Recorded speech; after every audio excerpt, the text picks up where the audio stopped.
I will invite everybody to take a seat. Everybody is sitting comfortably. Cool.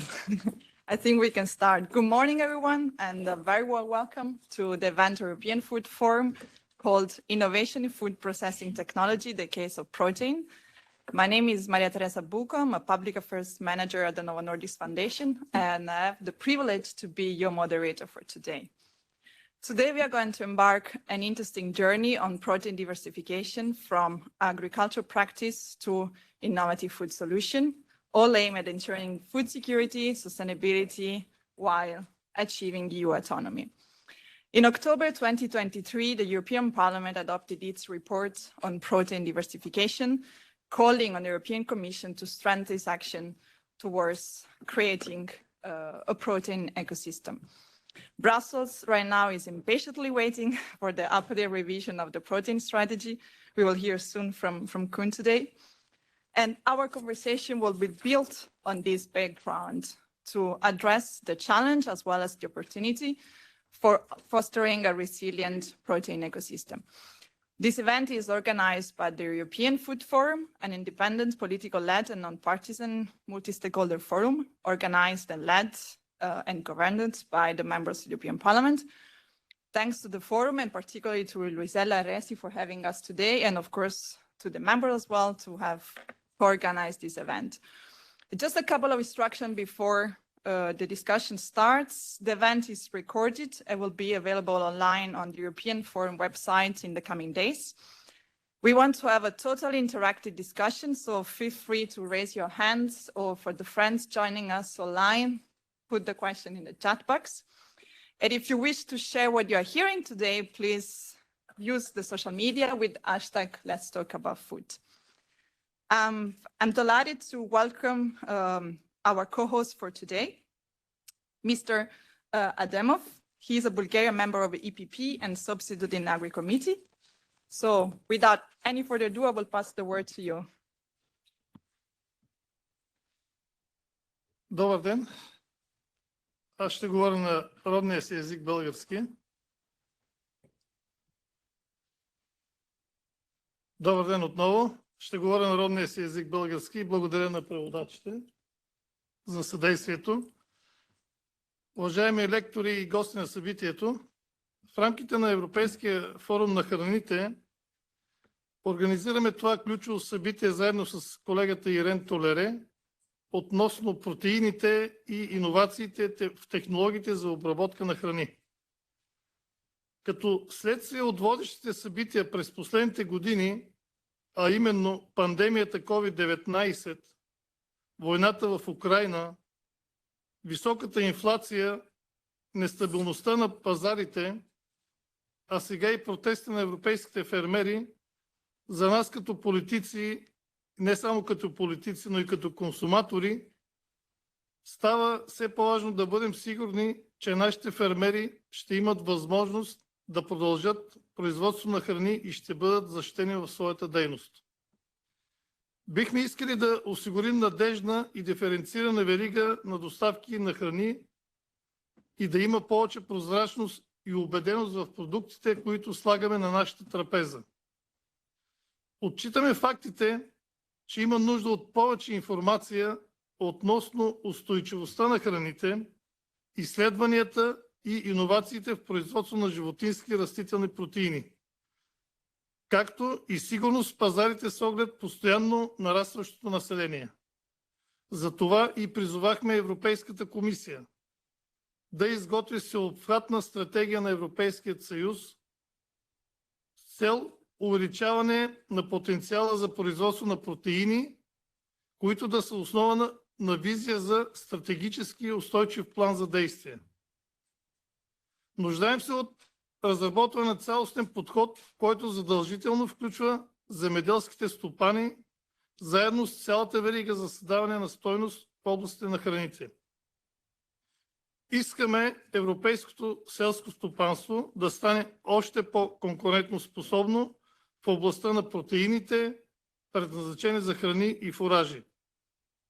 Целта на днешното събитие е да ни даде общ поглед как това е възможно да се случи в хода на проучванията и иновациите, разработването на растителни и алтернативни протеини за храни и фуражи и какви са политическите действия, които най-вече фермерите смятат за необходими, за да можем да подсигурим тяхната дейност.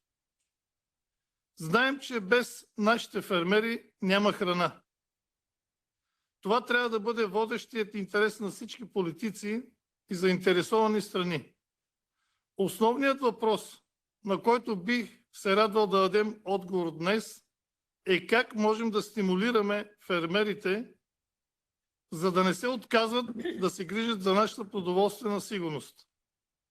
И с интерес ще очаквам вашите отговори. Благодаря ви. Thanks a lot, Mr. Adamov. I think we're going to touch base a lot of the issue you just highlighted soon. My colleague Skolachev. Good morning. I think we have a seat for him as well. It's good.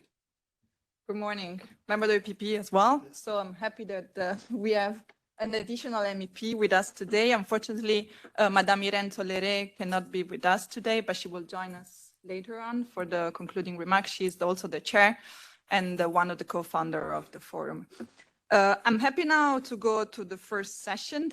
So we will have two panel discussion. In the first one, we will have three distinguished speakers. We'll set a little bit the scene from the policy to the innovation part, as well to the consumers' understanding and perceptions. Each of you will have 7 minutes, so I will just invite you to respect the time. So we will have time for a discussion later on. But I will give the floor to Koen Dillon. He's head of unit Arable Crops and Olive Oil at DG Agri, who will tell us more what is cooking in DG Agri at this moment. And I guess that considering all the farmer protests, this should be like a walk in the park for you. Let's hope so. But Koen, the floor is yours. Thank you very much. And thank you very much for the invitation as well, for joining you today to indeed talk a little bit about what we have been doing regarding plant proteins or the review of the EU plant proteins after it was announced in the food security communication of 2022. Of course, there are also other documents that call on the Commission to take some action in the area of proteins, not in the least the leaders in their Versailles Declaration, but then also the Parliament itself and the EESC have all called on, have done their own work, I should say, and then called on the Commission to do some additional work. So here today, I wanted to present a little bit on what we have been doing and how we approached the issue at stake. So if somebody can move to the next slide. Good. So just, I mean, everybody in this room, I know that you're all very much aware on why protein is on the agenda, but indeed there's a lot of angles if we talk about protein. There is the original angle, an angle that has been there for more than a decade, I would even say, because I stumbled upon a 2011 Parliament resolution, which set at that moment the protein deficit a solution at a long-standing issue. So even in 2011, it was considered a long-standing issue. So this dependency, this on a couple of key origins for imported soybean in particular, has been very long on the agenda. But then over the last years, I would say there's many more elements that came also into this debate. We had the idea or the discussion on imported deforestation linked to soybean. Then there is the whole element, of course, of the greenhouse gas emissions, because the way we both produce and consume protein has a big impact on the greenhouse gas emissions of our food system. Then there was another reference to the protein crops last year when we had the fertilizer crisis. We saw nitrogen prices peaking, and then several people were interested because of the potential of some of the protein crops to fix nitrogen from the air. And that's then linked also to the whole debate on the nitrogen leakage, which in turn again links to the greenhouse gas emissions, etc. And then, of course, there's the overall theme of food security on what are we producing and why are we producing and what do we consume and what do we need to consume. So you see that there is a lot of angles looking at the question of protein. So that's also when we moved into our work, which you will see on the next slide. We tried, okay, this is a bit small, but I'll guide you through. We started again from this reduced import dependency, because that's the clear political mandate we have, again, coming from the leaders in the in the Versailles Declaration, but also in the food security communication of the Commission, it stresses this importance of the strategic autonomy.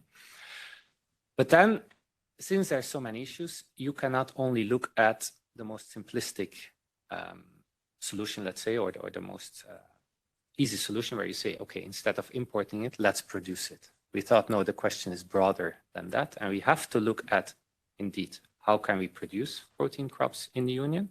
But we also have to look at the demand side. And also, we should better understand some of the newer trends. Here, we call them new alternative sources of protein.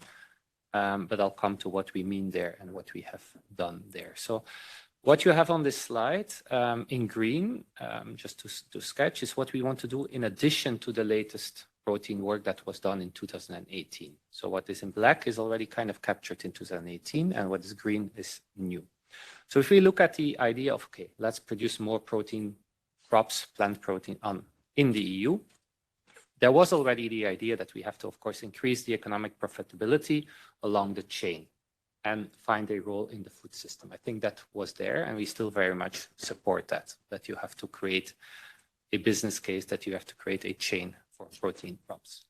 But then also we dug in a bit more on the environmental and climate benefits of producing protein crops in the EU. All these things I mentioned before, the nitrogen fixing, the way that if you produce food, if you produce food or feed in the EU, how does that link vis-a-vis the imports? So those questions. And then also, indeed, we try to understand a bit more, again, the competitiveness, both internal and external, of protein crops, because since 2018, also world markets and other players have done things in the realm of protein crops and oilseeds. So that's one important area. This was there before, but we try to deepen and update. But then, indeed, at least as important, because why are we importing all this protein, is because there is a demand. Otherwise, we would not import this. So we also wanted to look at the demand side. And then, indeed, there's different things there. And in our analysis, we try to differentiate between the feed and the food. So on the feed side, you can indeed try to reduce the imported feed that you use, or say it differently, increase the domestic feed. So here we also worked with an external contractor to see, okay, are there things that we can do in this feed use, in the feed mix, we also try to better understand, and that's what you have there in green, the herd composition, which type of production system, which type of livestock is actually using a lot of these proteins, and what does that tell us about the type of the type of production systems that we have, and where can we have the biggest impact? So these type of questions. But then also very much the role of a circular economy, and I see several speakers will talk about that as well, on how can we use the proteins we have in Europe as good as possible? How can we make the system circular and upgrade proteins, use proteins that maybe now go into feed? How can we shift them to a food part, etc.? So all these questions, and there also the role of livestock in closing this circular model, let's say, because we still believe, of course, that livestock has a very important role to play there as well. And then we also looked at food demand, because that's another very important driver of how we produce and consume protein.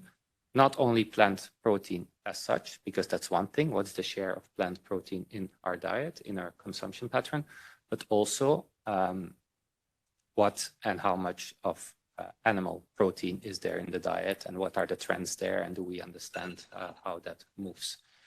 So you see that we really looked, sorry, I forgot one. And then indeed, we looked at let's say here, we call them the new alternative sources of protein, is to understand, because so many things are there coming to the market or already on the market. Everybody is very much aware, again, especially in this audience, on some of the real novel technologies, precision fermentation. We sometimes hear, of course, about the cellular meats, or I know that this term is already loaded, but the cellular products and things like that. But there's also a whole set of other, which we also call novel proteins, coming to the market. I'll be very brief. To see, okay, what is being developed there, other fermentation techniques, upgrading of certain proteins, all these things we set. So then indeed, just if you go to the next slide, and I'll promise to be very brief.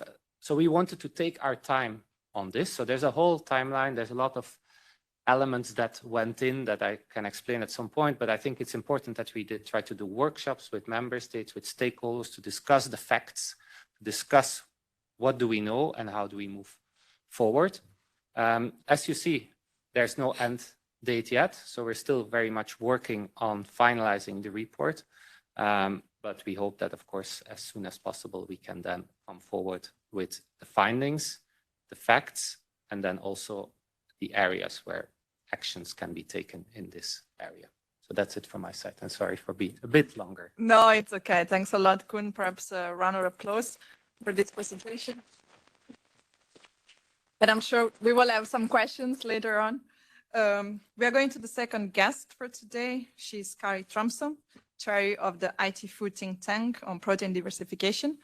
And I understand Kari will walk us through the latest report from the think tank, Accelerating Protein Diversification for Europe. So Kari, the floor is yours. 7 minutes as well. Thank you very much.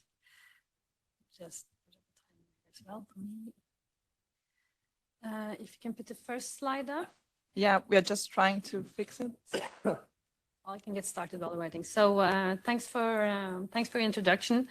So the EIT Food Protein Diversification Think Tank is actually a group of experts set up from the EIT Food community partners, including both university, academics, research institute members, but also NGOs, cooperatives, and representatives of the food industry. We work together by fostering dialogue and interacting with selected stakeholders and experts in the area in order to identify barriers to innovation, identify opportunities to overcome these barriers, as well as therefore translate that into recommendations for policy, recommendations for funding of future innovation and research projects. And as you mentioned, we established a policy brief last October, which was actually intended to serve as input to the very protein strategy that Gwen was just talking about.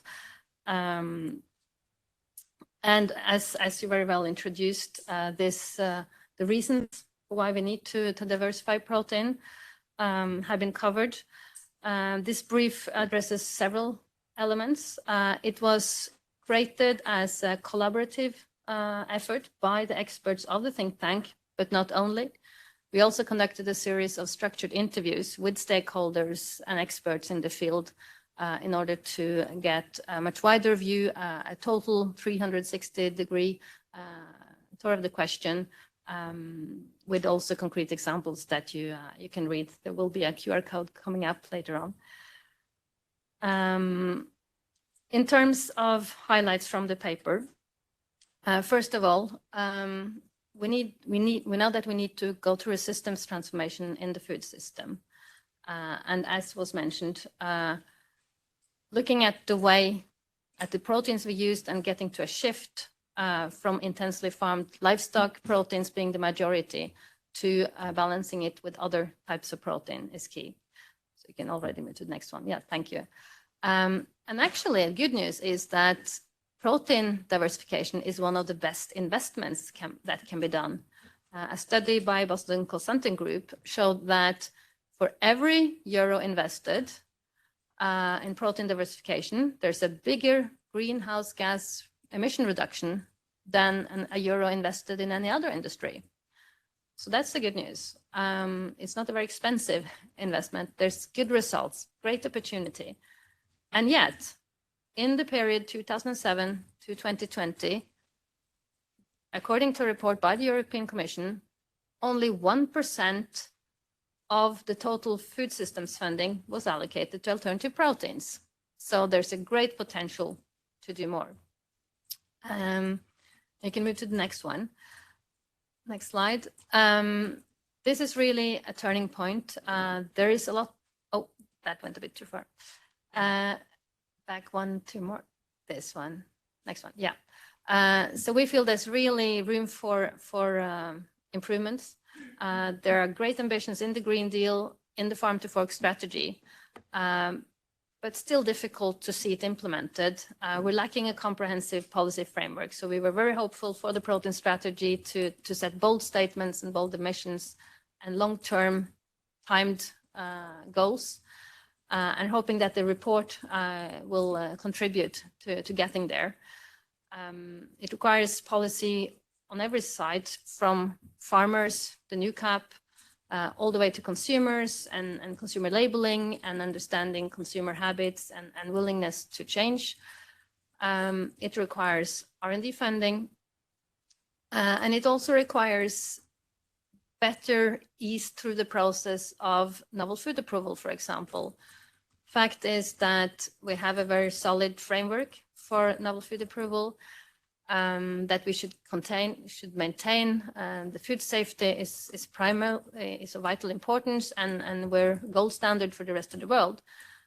But the process is lengthy, costly, and innovators, applicants feel that it's difficult to navigate through and difficult to understand what is needed in terms of analysis and elements for the dossier. So we're welcoming also the EFSA consultancy happening right now to ease the guidance. And fact is that many of the innovators we talk to, startups and medium companies, feel that it's a better choice to first launch their products in Singapore and the US because it's faster.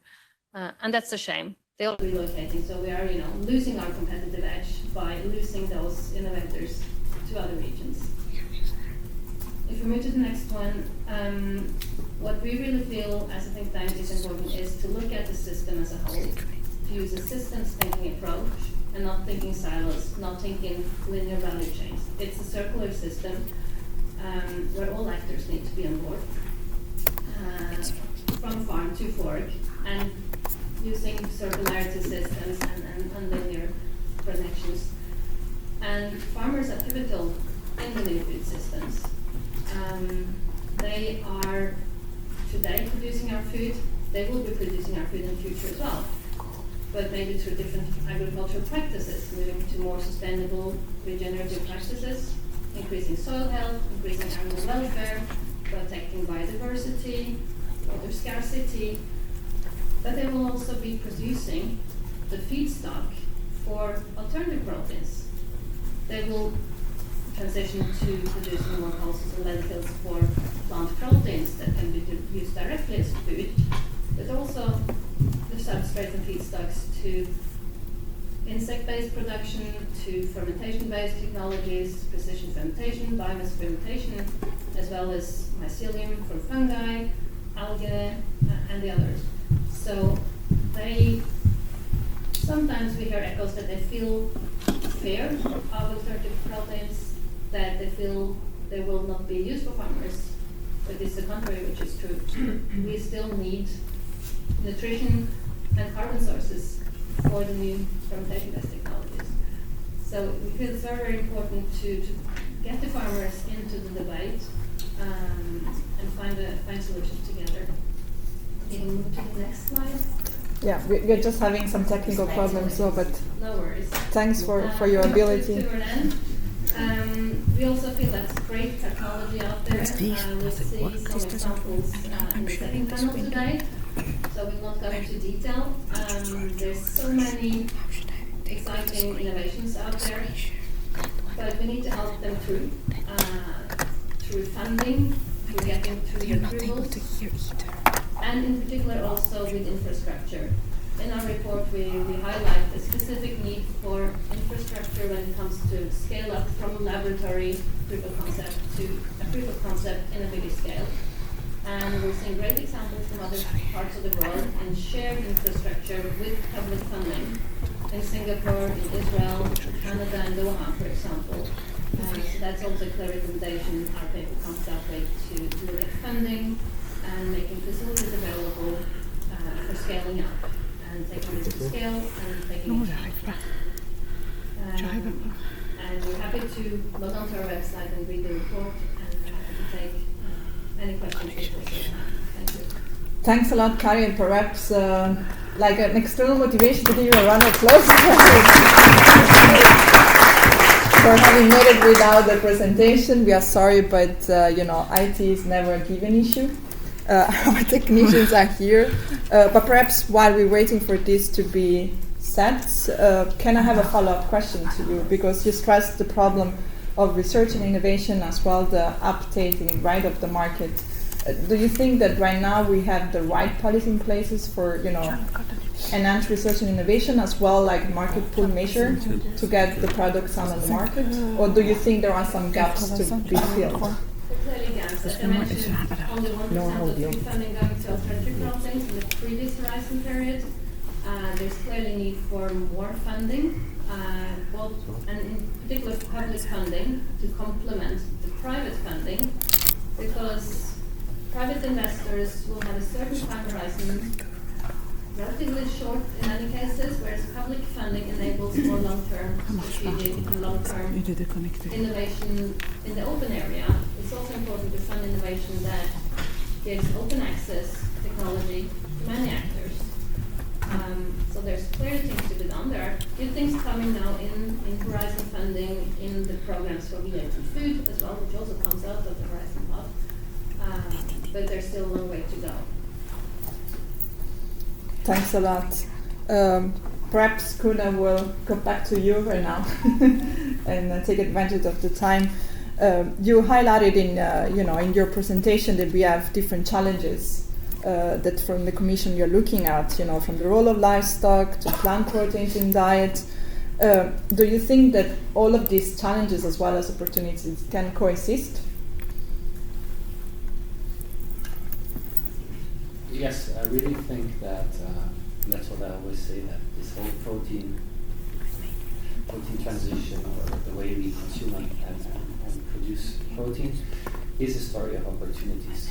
It's a story for change that can be done everywhere in this, let's say, complex food system, as you called it, or in a holistic view, as you called it, and that's by looking at all these elements and making small improvements, and in some areas big improvements, but by working on all these elements, that's the only way forward. Because when we started analyzing, you see that if you would do things, I'm simplifying here, but if you would do things only in supply side, or you would only produce more plant protein, it probably doesn't yield the results we want if we don't look at the other elements of the chain, if there's no value chain, if there's no demand by the consumer, so you really have to work on all these things together, and I think that's the biggest message that we try to send, or that we will try to send and have found out, is that you have to do this all at the same time, and everyone together. These loaded, this interesting concept like co-creation, working together, I think that's really essential if we want to make this shift in the food system. So for me, they're not contradictory or they're not opposite, but they all create opportunities for everybody to change their thing to make their improvement. Thanks a lot. Just want to understand if we are good to go ahead with Mr. Professor. Yeah? Okay, is it joining the line already? Otherwise, we jump to the next speaker and then we go back. Okay. Are we good? Okay. But then we are good. Thanks for staying with us still, despite the IT issue. But now pleased to introduce you our next speaker. Still cannot hear anything. You cannot hear us? No? Should we get just a round of questions for our two speakers while waiting? Please. Are there any? Yes, Katrine, please. Thank you very much. Catherine Bolton, I work for Cargill. Mr. Adamov indeed talked about the holistic approach that is needed and we need to have the farmers on board. As Cargill, we are a firm believer as well that it's not a story of either or, but a story of and. We need to have all forms of protein on board, especially in view that there are figures circulating that there is an increase needed of 70% of protein globally by 2030 to come to food security. We are working to make sustainable animal protein more commonplace, innovating plant-based and alternative proteins as well, and we do know that innovation is really needed. So my question is, in a way, there is an opportunity as well, Mr. Diller, with the communication or the work that you're currently doing, the report not yet being finished. Enter the webinar panel as numeric password, followed by pound. This is part of the program. A strategic dialogue on protein. Because it is So unfortunately, I cannot hear anything. Could somebody give me a sign to indicate that I should begin? Thank you very much. So I'm Bill Hallman. I'm a professor in the Department of Human Ecology at Rutgers University in the state of New Jersey. And I'm very pleased to have been invited to give a talk about choosing the name for cell-cultured and other alternative proteins. William, sorry, can you hear us? I can hear you now. Great, thanks a lot. Can I just ask you to bear with us for 1 second? We finish the question for the audience and then I will go back to you. Thanks a lot. Thank you very much. Yep. So maybe indeed to the European Commission, Mr. Zille, is there any opportunity for also engaging and creating that platform where we can come to collaboration, dialogue, away from polarization, because we would need everybody around the table?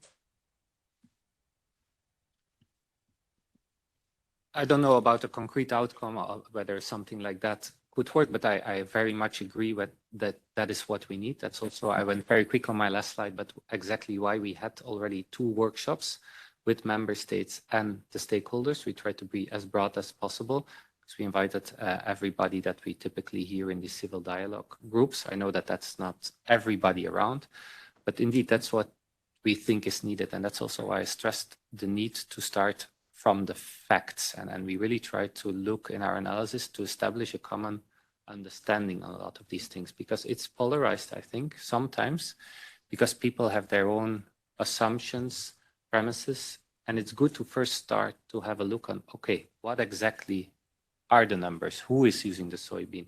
How much plant protein is in our diet? What is all these key questions to get to that and then build from there together. And I think that's really what we should achieve with everybody together, because if you don't have everybody, and then I come back to what I said before, you will need this co-creation, or if you want to call it in the business term, the de-risking between the different players, and all these things will have to come in.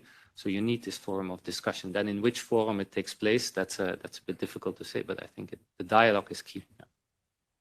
Thanks a lot, Koen. And thanks. We can go to the next speaker, right? I'm really sorry for the technical issues, but we are now with us Professor William Kelman. William is a professor and chair of the Department of Human Ecology at Rutgers University, the State University of New Jersey. And he's joining us online. William will shed some light on consumers' perception, going from terminology to labeling issues. So very sensitive. William, the floor is yours, and thanks. Thanks so much. I'm sorry I can't be with you in person, but I would like to take my 7 minutes and discuss labeling issues and how we should choose the term for cell culture and other alternative proteins, emphasizing the need for transparency.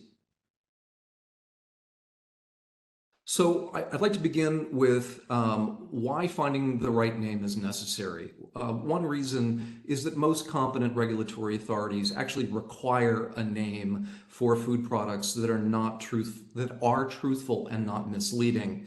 And this is to appropriately identify food products, to help consumers understand what they're buying, and to distinguish novel products from existing familiar products.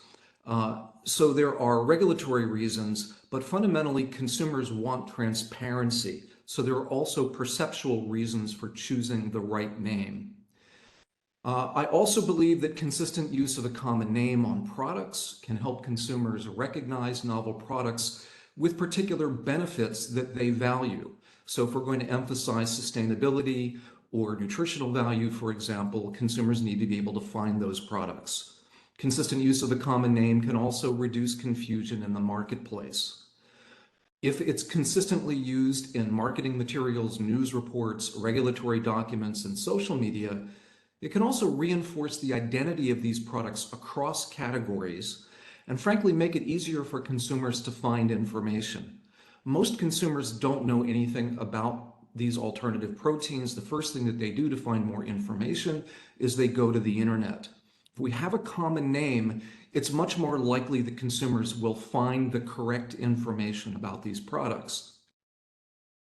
It's also clear from a marketing perspective that consumer perceptions and understanding is influenced by names of products. We know that names can evoke images, meanings, and emotions that shape public perceptions and acceptance of particular food products. We also know that there are many stakeholders around alternative proteins. This is the case of cell-cultured meats. where people are trying to claim the narrative. They're trying to influence people's perceptions of these products even before they've seen them in the stores or in a restaurant. Skeptics, for example, would prefer to use the term lab-grown meat or synthetic meat or artificial meat or fake meat. Advocates and some companies would prefer the terms clean meat, animal-free meat, slaughter-free meat or cruelty-free meat. Cultivated has been suggested as an alternative to these. And producers of these products would prefer cell-based meat, cell-cultured meat, cultured meat, and so forth. So I'm an experimental psychologist. I've spent the last 35 years looking at how consumers think about whether they will accept new foods from new ingredients and new food processes, and have looked at the names of these particular products. And so when confronted with this novel set of proteins, the question comes up, well, how should we choose what name to use? And I'd like to emphasize that this is not simply a marketing exercise. Unfortunately, a lot of the existing research that's out there, that's been published and that's been pushed, has really focused on what name is most appealing to consumers. But that's not all there is. In fact, there are regulatory criteria that are put forth by most competent authorities.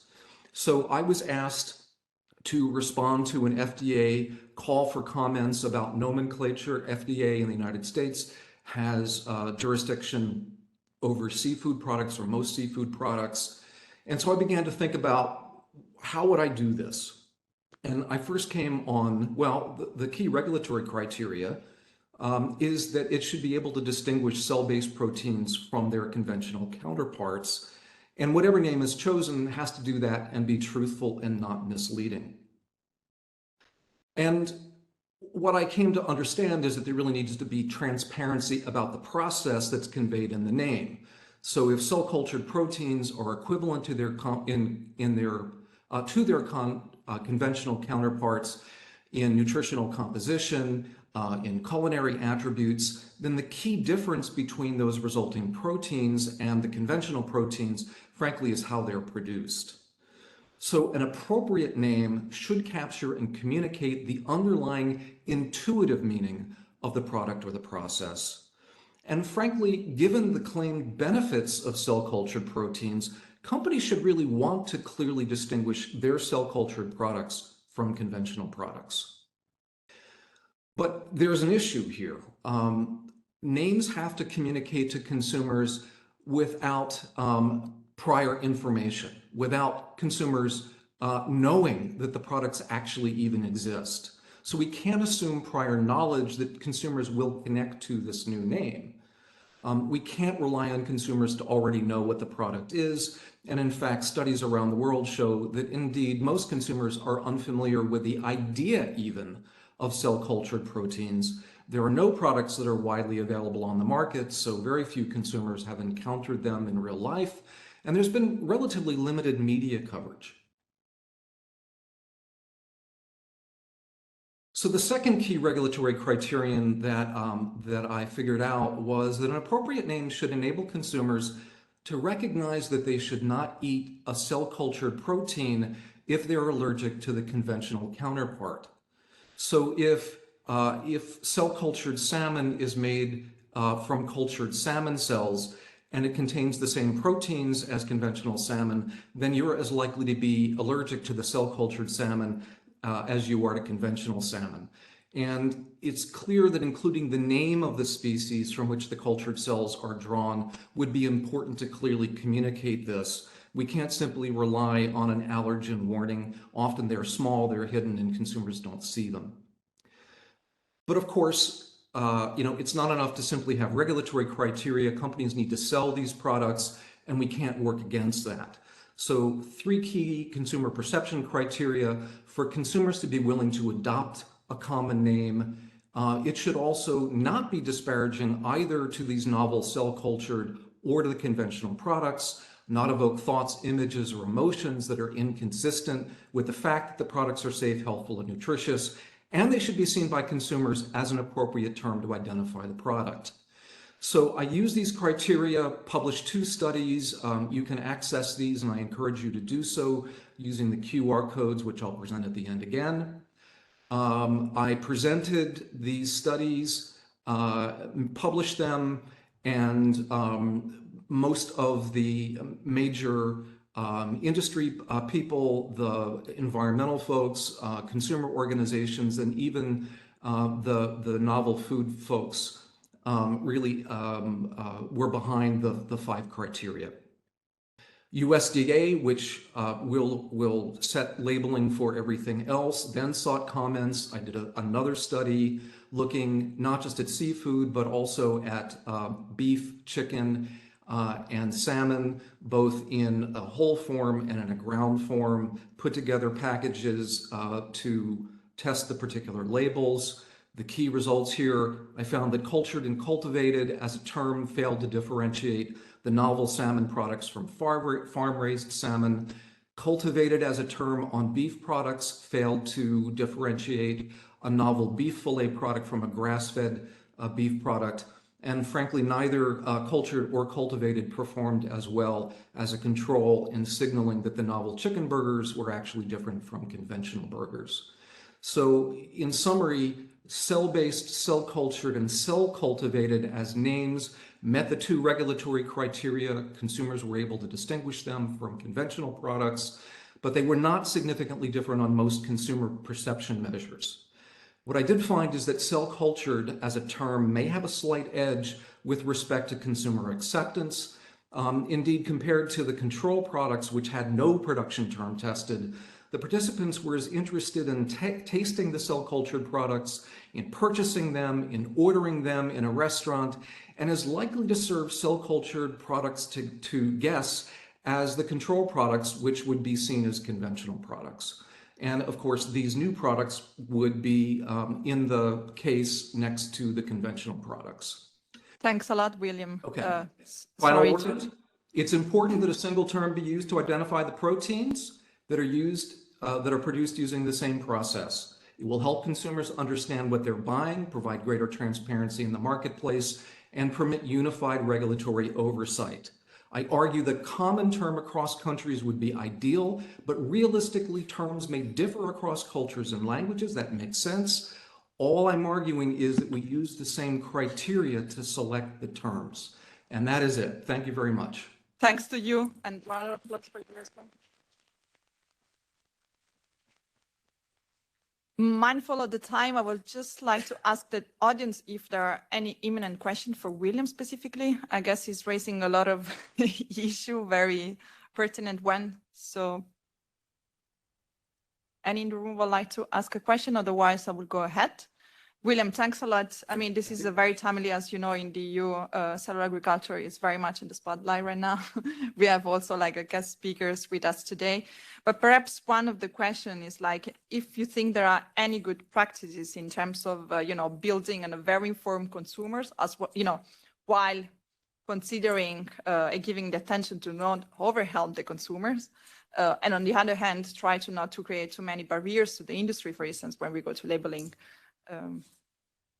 Yeah, so what I'm arguing in my talk is that we need to consider both regulatory criteria and marketing criteria when we choose a name for these particular products.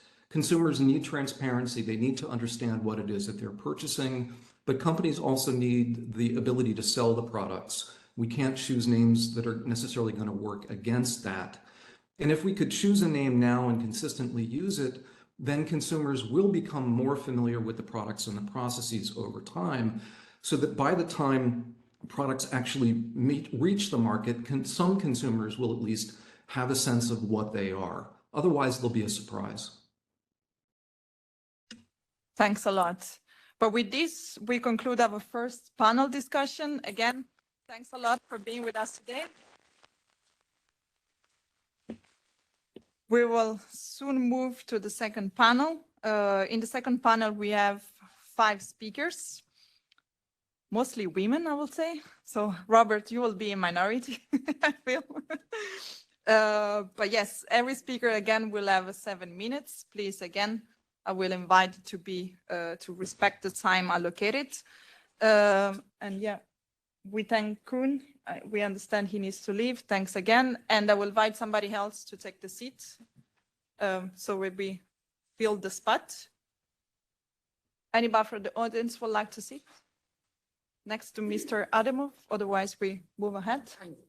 Lucelle is coming. Thanks for volunteering. I can guarantee that Mr. Adamov is not biting anybody. So, and we'll now give the floor to Deborah Piovan. Deborah is president of the National Federation of Protein and Olive Crops at the Italian Confagricoltura Farmers Union. She will tell us a little bit more the perspective of the unions on protein diversification. And yes, Deborah, the floor is yours. She's joining Can you with us hear me? online. Yes. Great, thank you very much. So good morning, and thank you for the invitation. Thanks to the MEPs that are hosting the event. I am sorry I can't be there with you, but I'm grateful I get to at least bring the voice of farmers and of vegetable proteins producers.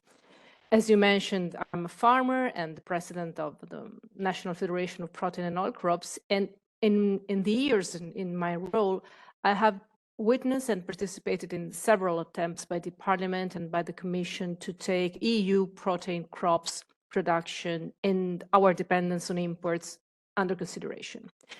I think that today, as we did earlier in other meetings, we should analyze the protein crops deficit in the EU, its causes and possible solutions, together with all the other promising resources you are talking about this morning, like insects and lab-grown meat and proteins. Overall, the goal is to reduce dependence on imports, increasing EU production, and to do this in a sustainable way, both from the environmental and economic point of view. And we share this approach. One of the main purposes is to favor dialogue and common solutions, starting from the position of different stakeholders, including farmers. From the exchange between us can come the best solution, very likely a mix of them. We have heard the numbers and the context, at least I hope you have heard. I missed part of it, I'm sorry. But anyway, the EU is heavily dependent on imports of plant proteins for the production of animal feed, and there is a growing demand for proteins for human consumption too. So around 70% of Europe's needs are imported, while 60–70% of cultivated farmland is already dedicated to the production of feed for livestock. And we all agree that a strong dependency on external sources is a dangerous vulnerability. So it's therefore understandable that the Union is looking for every possible source of protein. There are historical reasons for this weakness, in which we won't go into now, but we need a detailed plan for reducing our dependence from imports. I think it's vital to examine the current situation so as to make recommendation on the correct and most effective approach. And it's an approach that, in my opinion, should include, first, a discussion on an ambitious common agricultural policy that should focus on the promotion of protein crops. The choices made inside the agricultural policy can have an important impact on the choices of farmers. And that specific attention is needed, I think, in considering each member state approach to voluntary policies for production fostering or limiting. Second, we need an open-minded approach to innovation as an all-round comprehensive toolbox, including biotechnologies, which are indeed a powerful tool to increase yields without putting a higher pressure on the environment and improving the profitability of this crop, something that all the supply chain can take advantage of, including consumers, and something profitability, which, let me point out, is always the best driver to implement policies. And thanks to innovative breeding methods, farmers and the industry can also improve the quality of their produce and diversify their offer. Third, we can't forget that crops need protection from pests, diseases, weeds. So a special attention should be reserved to maintaining enough plant protection products, enough active principles for this goal, even more to promote research on new PPPs. Neglecting protection means waste, inefficiencies, which, bearing in mind that one of the main goals of the farm to fork strategy is to reduce waste in the food chain is something that we can no longer accept. The FAO tells us that 40% of world crops is lost every year to pests and diseases. It is an unacceptable food loss, a waste of limited inputs like soil, water, human labor, etc.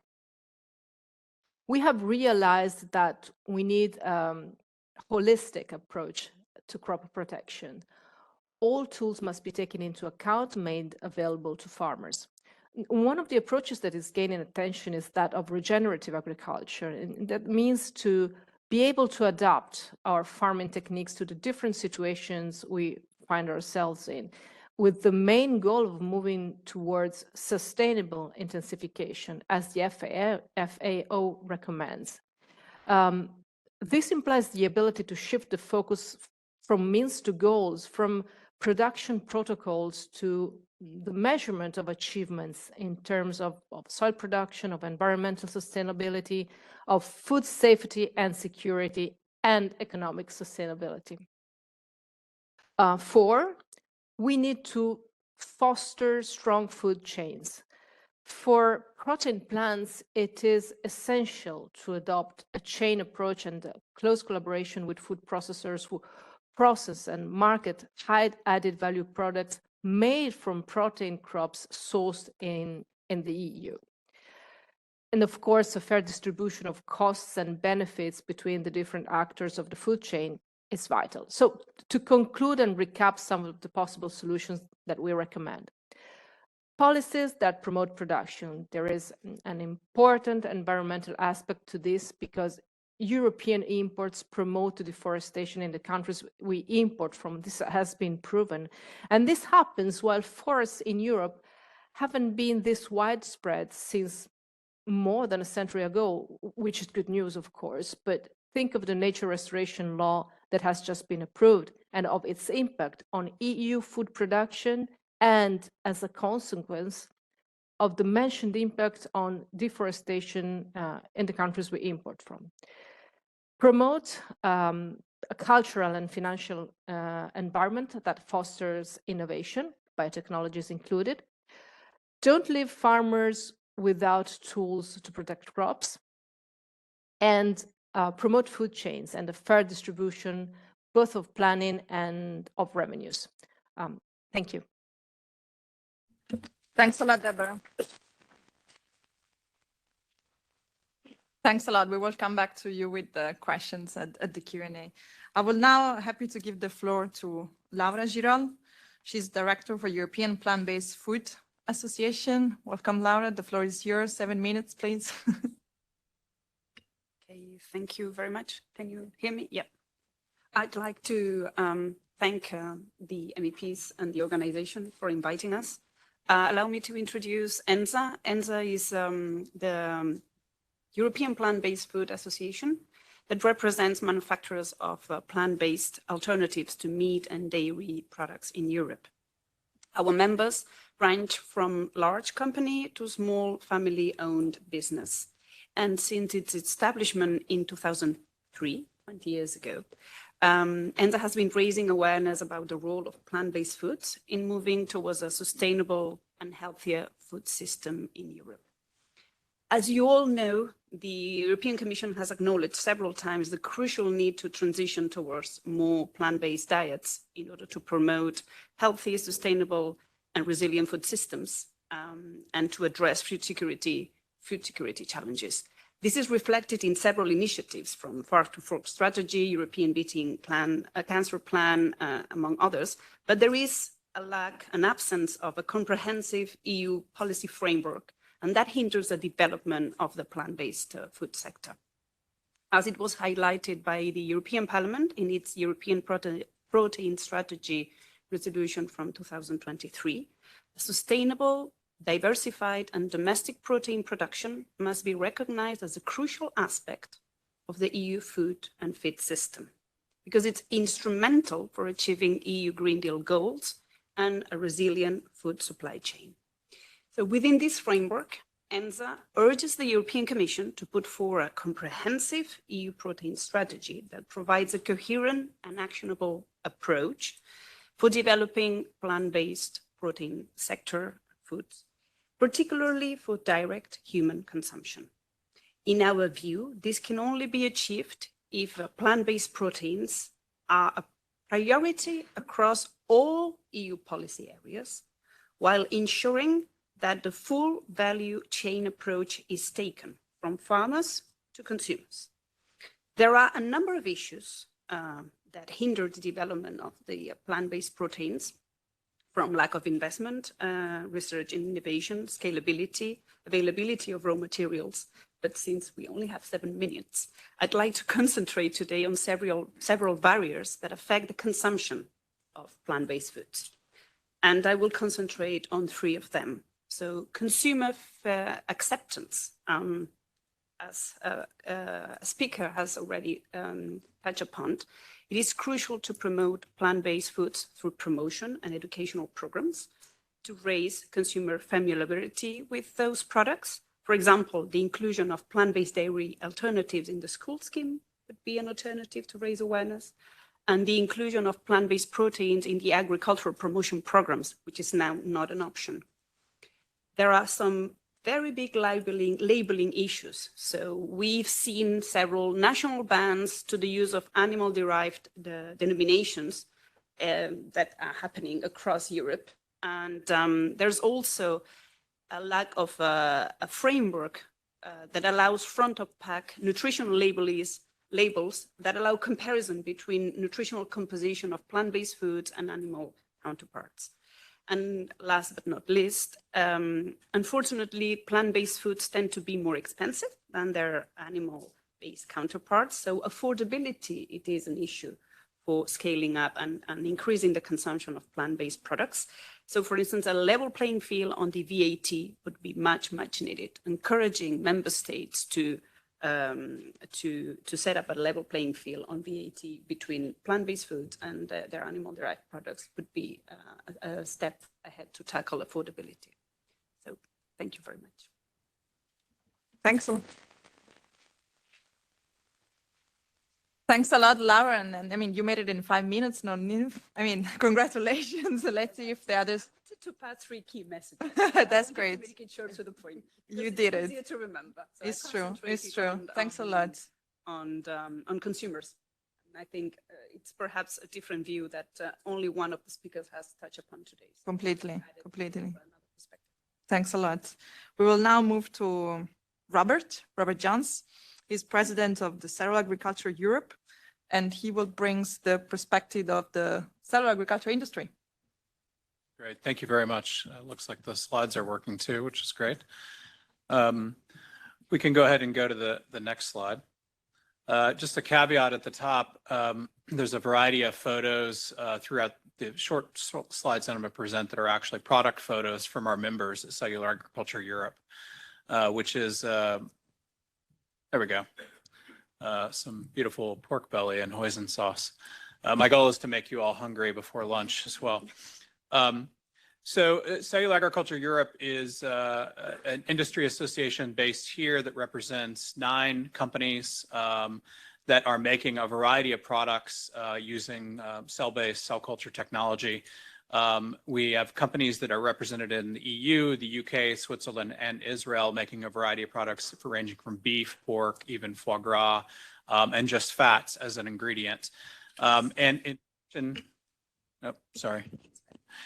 addition, we also have an associated member in Nestle who is very supportive of the technology and getting into this field as well. Next slide. A quick primer just to put everyone on equal playing field, because I think there's quite a bit of conversation right now. This is a hot topic. What is cellular agriculture? What is cultivated meat?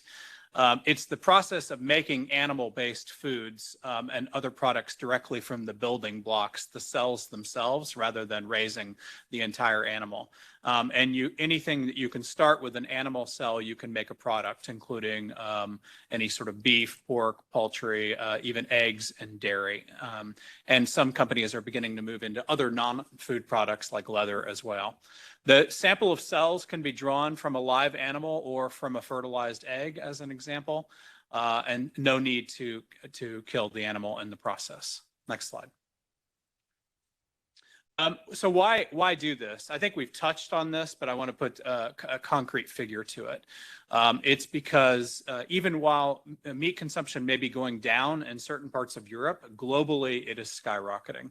It was mentioned earlier by the woman from Cargill that we may have an increase in meat demand as much as 70% by 2050. We are already at a number of planetary boundaries in our current food production system. So how do we make that much additional animal protein or demand for meat in the next 30 years without crossing further boundaries and doing harm? So it's not about a replacement for existing animal agriculture, but how do we supplement additional protein in new ways to meet this demand in the next 30 years? Next slide. So there is obviously a hot conversation going on in Europe right now, but there's activity outside of the EU that is worth noting. There is global momentum in the use of this new novel technology. There's already been regulatory approvals for products in Israel, Singapore, and the United States. And there has been submissions for approval in Switzerland and the UK now as well. In the United States, the USDA has launched a National Institute of Cellular Agriculture at Tufts University. And China, for example, has included cultivated meat in its national food strategy. So there's quite a bit of momentum there. There is the first approval in Israel recently, and they have dedicated public funds to creating a cultivated meat research consortia.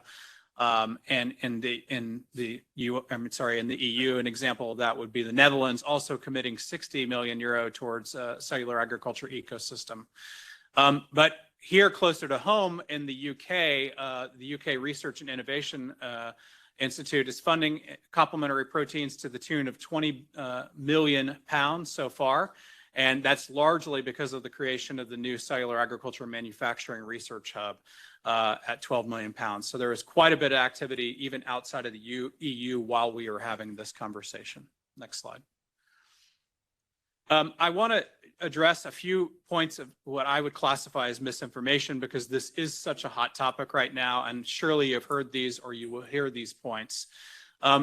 One is around sustainability. The primary research that has been done on cell culture technology that is actually peer-reviewed and includes data from cultivated meat companies can be found in the International Journal of Life Cycle Assessments.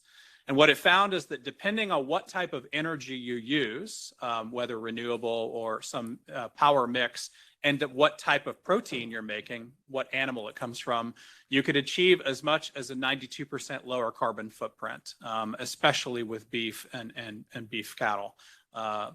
The other topic that has come up often is whether or not we're required to use animal components to make cultivated meat. You've probably heard the term fetal bovine serum or FBS. The answer is no. And companies like my company, Mosa Meat, announced this more than 5 years ago, and we've actually released our recipe for the alternative for FBS in peer review research that can be found at this link. Much to the chagrin of the FAO and our industry, we often hear an FAO report that came out last year be misquoted about safety issues around cell cultivated meat. The FAO actually convened experts from across the world, and what they found is that any risk in cell-cultured meat production are very similar to slaughtered meat production. And those risks can be managed in the production process with a HACCP plan and interventions in the same way cultivated meat is. As you probably know, there is a very robust novel foods process in Europe. It is the gold standard in the world, as Carrie has said. It is quite lengthy, unfortunately, but our companies are willing to go through that process because we know once we have that stamp of approval, it shows consumers that our products are safe and gives confidence to the member states that these products have only been brought to market after very thorough review. Thanks a lot, Robert. Ah, you're still.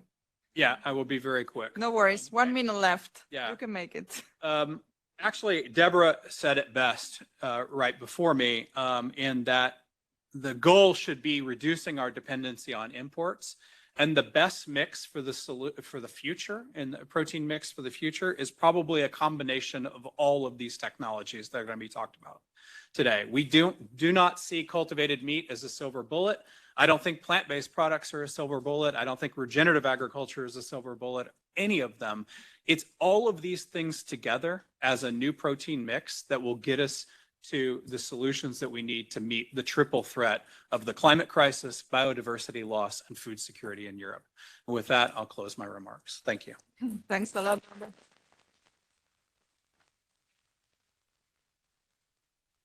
I think we are planting a lot of seeds for interesting questions later on. So we are just fixing one technical issues because we have Caterina with us from Italy. Should we gain some? Oh no, we give the right. Charlotte, please. Sorry. No worries. Our third lady for today on the panel. So Charlotte Epinat, the Secretariat Lead of Food Fermentation Europe. Please, Charlotte, the floor is yours. Take your 7 minutes, no rush. Yes, no rush. Thank you very much. Thank you for hosting this event and having us here today. So I'll introduce you to Food Fermentation Europe. So we can go on to the next slide. If it's coming, yes, thanks. So who are we? We are actually now celebrating our 1-year anniversary. We launched last year, and we have just become a trade association representing precision and biomass fermentation startups all over Europe who produce animal-free egg and dairy proteins and foods. So the names you can see here, we have 9 startups from the Netherlands, the UK, Germany, Portugal, Israel, France, Finland, and also Belgium. So we can move on to the next slide. So what is fermentation? All of you are probably quite familiar with the term. It's a century ingredient or production method that's been used for common foods that we know very well, cheese, milk, yogurt, to preserve them and improve them. So here we're talking about novel types of fermentation, although I'll come to it later, some are not so new actually, but especially novel in the application to produce proteins. So we have precision fermentation, which represents the majority of food fermentation in Europe. It's essentially a refined form of brewing that takes and multiplies microorganisms to create specific ingredients. Here we want to create proteins, but you can also create enzymes, vitamins, fats, and so on. It's important to emphasize that we don't actually need the animal in the equation. We get the microorganisms from digitized databases, and so we can produce basically bioidentical proteins to such as casein and whey that you find in the cow's milk, but without the cow. And then we also have biomass fermentation. We have our first member that just joined us, Micro Harvest. And so it's a similar process, except that here the biomass itself can serve as the ingredients. And it's also a process where we leverage the fast growth and high protein content of many microorganisms to produce large quantities of protein. So moving on to the next slide. Yeah, as I was saying, actually precision fermentation particularly is not that new. It's about more than 30 years old, and actually you might know that it's used already for medications such as insulin for diabetes, also to produce vitamins and natural flavorings. So again, here the technology is not new, it's just the application to make food. So moving on to our objectives, what do we want to do? So we want to raise awareness and build a supportive, forward-looking policy framework for fermentation food and food ingredients. As mentioned by some of the speakers, we want to advocate for a predictable, non-discriminatory and market-based regulatory framework. We firmly believe that we have a very efficient framework in Europe. We just want to make sure that, it's predictable and also that, we're not overtaken by other markets such as US and Singapore, who might be a little bit faster on the process. And finally, of course, we want to be a center of expertise, raise awareness also on how we can contribute to more sustainable food systems. So moving on to the next slide, the million-dollar question, how can we contribute to protein autonomy? So as I mentioned, we firmly believe that animal-free egg and dairy can contribute to protein autonomy in Europe. It's been mentioned before, but it's important to note that currently meat, dairy, and egg production account for 70% of agricultural land use, 1/3 of humanity's water. However, it only produces 18% of the world's calories and only 37% of its protein. So clearly there's a gap that needs to be remedied for. And at the same time, as was mentioned also, OECD and FAO studies show that there's actually going to be an increase in animal proteins by 22% by 2030. And clearly the EU can't meet this fast rising demand for protein with the conventional ways we've been doing agriculture. A specific example, actually, a recent study in France showed that actually France might not be self-sufficient for dairy in the short term, as soon as 2027, sorry. So yeah, that's actually quite shocking to know, because we're a big exporter. I'm saying we're because I'm French. And so, yeah, we need to also meet the demand of not only the French, but the world's rising demand for dairy. So this is how we can contribute to food security. It's also worth to note that it's been recognized in a recent Commission study on transition pathway for the agri-food industrial ecosystem that we need to explore technologies like precision and biomass fermentation. So as I said, yeah, we definitely want to provide complementary proteins. We're not here to replace livestock or dairy, just to make sure that we are meeting the demands for these products, and also products that are familiar to consumers. Because as I said, we're producing bioidentical proteins, and so we can replicate the same products that consumers know, such as milk and cheese and dairy. So that's quite important. And then, of course, contributing to more resilient and diversified food systems, thanks to a process which does not put further pressure on the climate and the environment. So there's already been LCA studies done on fermentation-enabled foods. They require, as I mentioned, 100% less animals. We're not using the animals, but also up to 97% less GHG emissions, up to 60% less energy, and up to 99% less blue water consumption. So that's really crucial for the sustainable foods transition. And of course, it's important to note that this transition must be just. As mentioned, we envision a blended of tradition and innovation, a food system combining farming with biomanufacturing, which I'll get to in a minute. And also worth noting that Europe can really lead on sustainable food innovation because of its rich startup and yeah, it is leading already on innovation. We need to make sure that we encourage this environment that we have. And so last but not least, next slide, sorry. How can we cooperate with farmers? So as it was mentioned, of course, farmers are essential to the agroecological transition. We want to emphasize that modern fermentation techniques will not disrupt the current agriculture value chain. Actually, they can be plugged into it, where fermenters, as we like to call them, farmers and dairy stakeholders can collaborate together to manufacture egg and dairy products in a different way. Farmers, of course, can benefit from this in many ways. They can reduce intensive practices and go more to circular and agroecological practices, thanks to potentially the displacement of land that's created by the rise of alternative proteins. But they're also essential in the supply of the biomass. This was mentioned also, the sugar, the fibers, the grass, the feeds that's necessary for the fermentation process. Also for the crafting of the final products, the cheese that we know. And finally, it's worth noting that this is far from a distant future. It's actually a viable reality. So our members are working hard with farmers in their countries to make this happen. So you might know of those vegan cowboys in the Netherlands and Belgium. The founder is actually a 6th-generation farmer. So it's been in their DNA to collaborate with farmer and offer this new model for them. So they're currently working on an idea, very concrete, of a new dairy cooperative and applying this model to their loop and cheese production. Also, Fulmer in Germany regularly host events with young farmers from the German Agricultural Society who are very much open to discuss this future of food and potential synergies. And maybe last but not least, I didn't include some recommendations, but I think they've been largely covered. As was mentioned by Carrie, yeah, we want an efficient novel foods system. We don't want to reform it. We just want to make sure that it's predictable. We want, of course, a sustainable, holistic, sustainable foods framework policy that integrates all approaches. And then the protein strategy also clearly needs to recognize the role of alternative proteins for food security. So thank you very much. Thanks a lot, Shannon. Perfectly on time. We go now to our last speaker for today. She's Caterina Lupa, joining us from Italy. She's the CEO of Bugs Life, young farmer and entrepreneur. She will share her experience in setting up their own business. As she says, she's also a member of the Young Farmers Association of Confagricoltura Italy. Caterina, the floor is yours. Would you like to share your slide, or would you like us to do that? I can do it better if Great.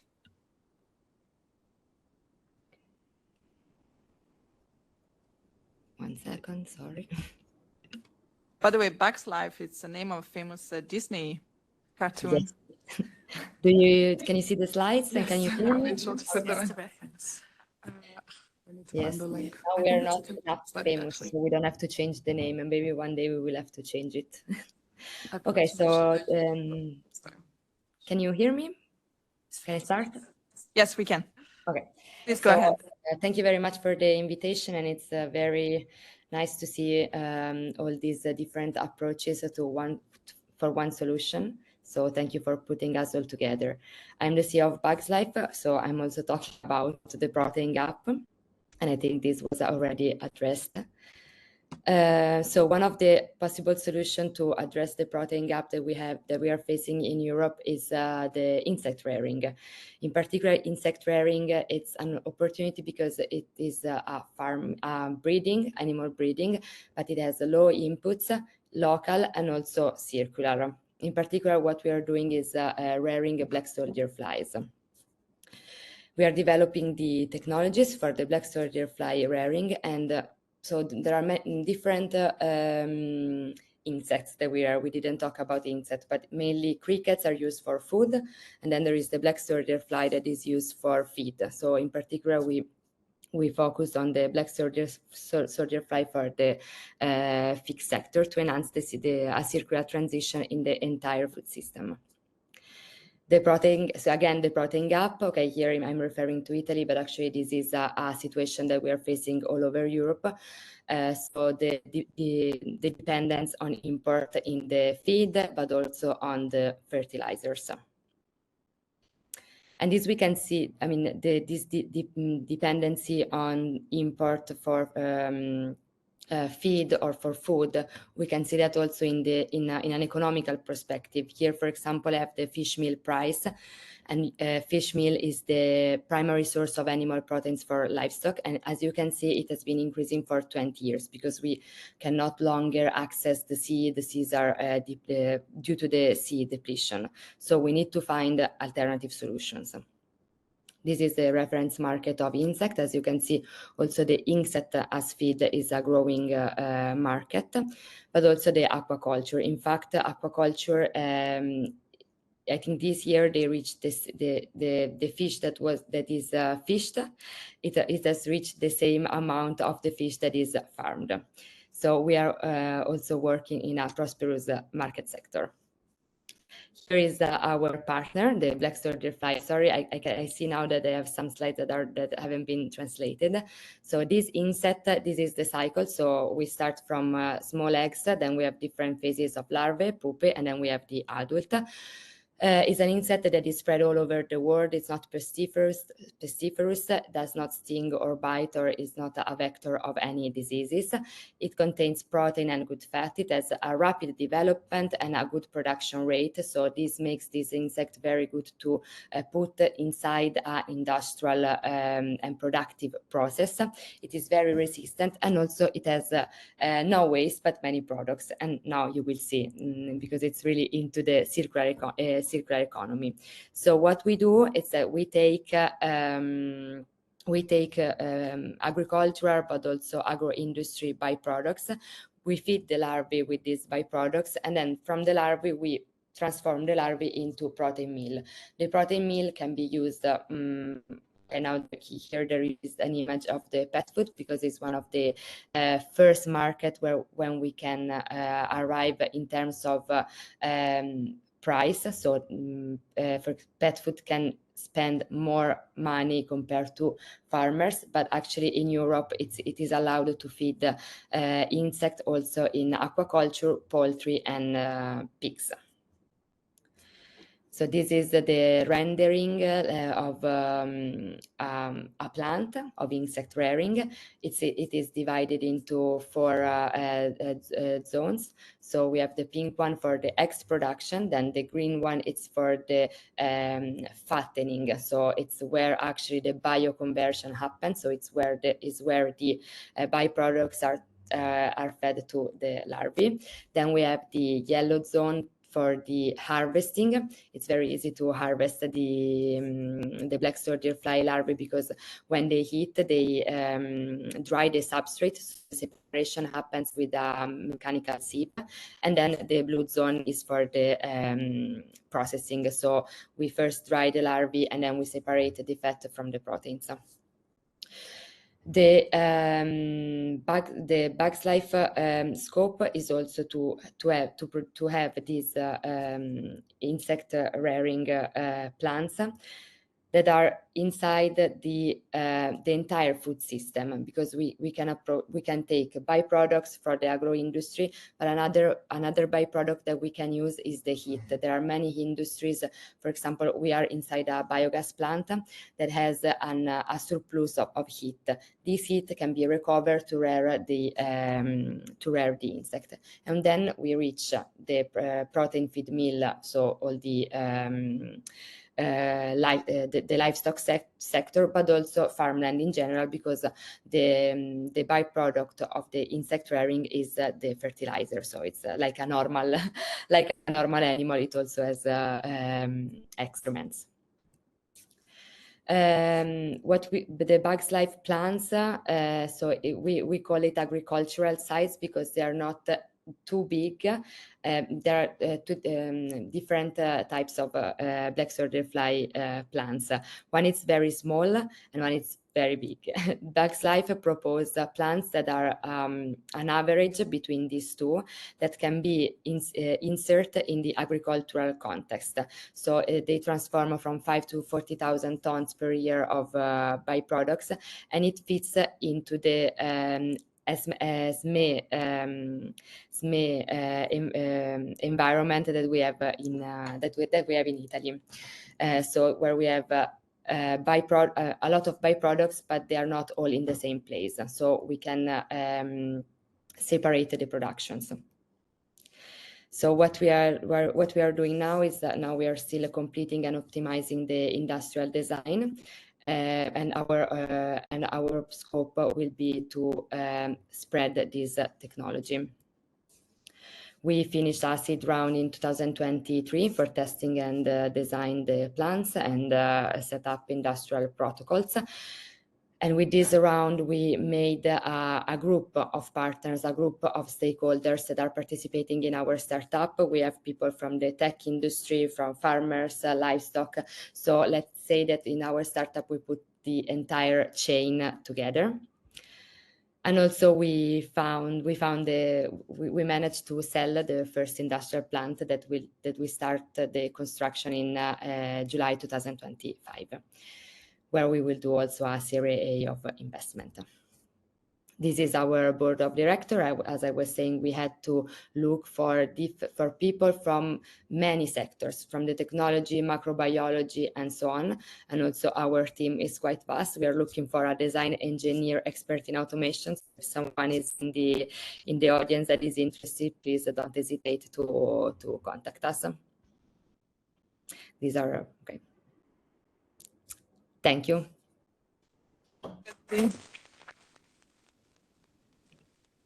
We'll try to collect some CV at the end and then send it to you.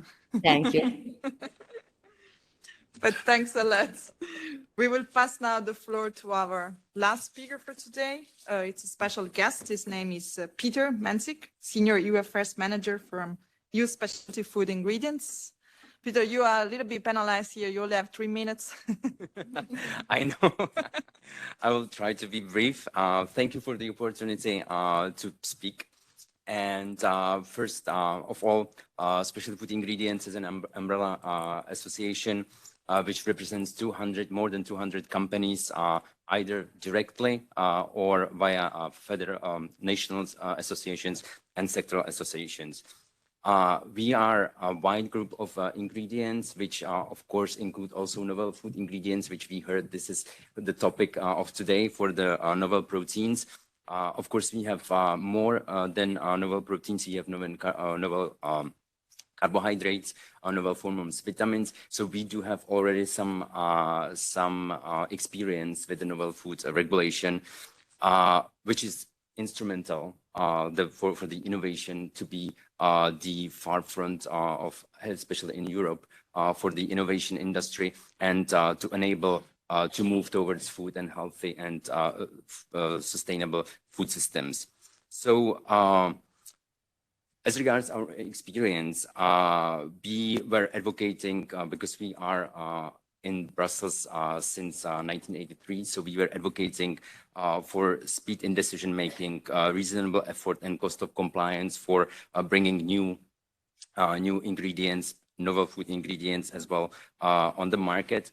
And we could see that with the new novel food regulation, which was put in place in 2015, the time which took, for example, in 2010, it was 4 years to bring novel food ingredients on the market on average.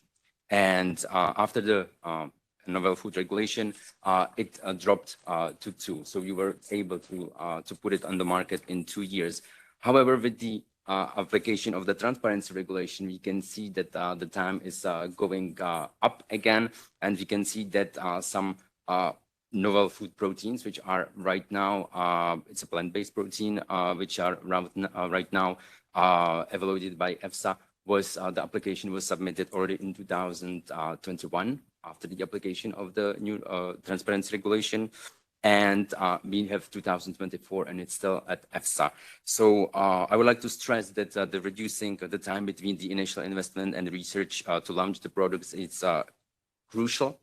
And we are happy to see that in the European Parliament's protein strategy, it was acknowledged that the authorization process needs to be more transparent and more efficient without lowering safety standards, of course.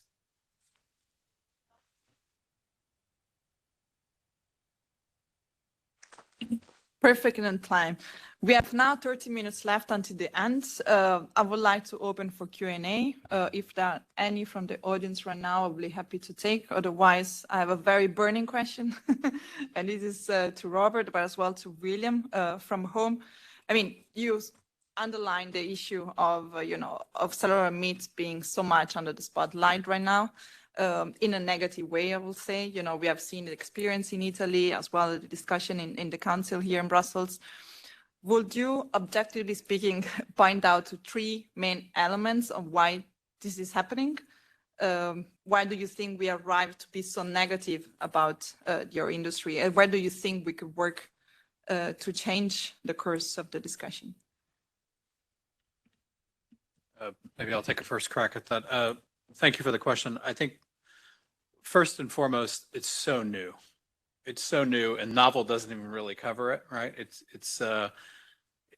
It seems strange to some people that we would make an animal protein this way, and we understand that as an industry, that when you come forward with something that seems so disruptive and so new and bizarre that it takes time to normalize that. And that makes it incumbent upon our industry to have that conversation and do that education. So I think that's just one, it's natural, part of the process. And in terms of the political polarization, though, I think that some of that is based off fear, fear that we also need to do a better job of educating to prove that it's unfounded, that we are a disruptive threat to the conventional livestock industry, which we don't believe is a reality for a few reasons. One, I highlighted the expected increase in meat consumption worldwide. We need to be figuring out ways to make new forms of meat. And there are meat replacements like plant-based and others. And then there's the opportunity to actually make meat to meet that sensory experience. And we see that it will layer on top of existing animal agriculture. And we need to make sure and communicate that clearly to the existing industry. That there's not a reason to be afraid that we're going to steal sizable market share and reduce profits, because I don't think that's the case. And then finally, I would say that part of the challenge of why I think that this has gotten so polarized is because Europe has such rich food culture. There's such rich food history here. I mean, I'm not surprised that Italy was the country that started the conversation about this being a problem, because Italy has beautiful, rich food culture. And so we have to show how our products fit in not just the taste and texture and price, but how they fit in culturally into the European fabric of food, which is probably the best in the world. So. Thanks a lot. I would like to actually extend the same question to Deborah, if she's still there with us. Yes, I'm Deborah, here. can you? Yes, great. I mean, you are here like as well in the spotlight because you're representing the Italian farmer, right? Yes. Do you have anything to add to what Robert's already said? I very much agree. I don't think that lab-grown meat or insects as the same. I don't think they are a menace to the work that our cattle breeders or pork producers are doing. Not at all.